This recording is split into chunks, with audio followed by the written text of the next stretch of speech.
আমরা তো ইসলামের ভিত্তি জানি, বাট আসলেই কি আমরা জানি ইসলামের মূল ভিত্তি বা বিষয় কি? ইসলামের প্রথম শব্দটাই হচ্ছে ইকরা। এটি শুধু পড়ার নির্দেশ নয়, এটি চিন্তা করার, আহ্বান করার। ইসলামী শিক্ষা মানে শুধু ধর্মীয় জ্ঞান নয়, বরং জীবন, বিজ্ঞান, সমাজ সবকিছুই জানা।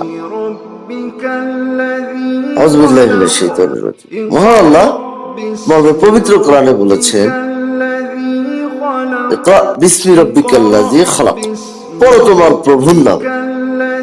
অর্থাৎ শেখা মানেই ইবাদত, যদি তা আল্লাহর সন্তুষ্টির জন্যই হয়।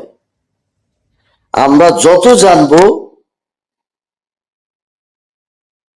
তত আল্লাহকে ভালোবাসতে পারবো, ততই আমাদের সত্য অনুধাবন হবে, বুঝতে পারবো।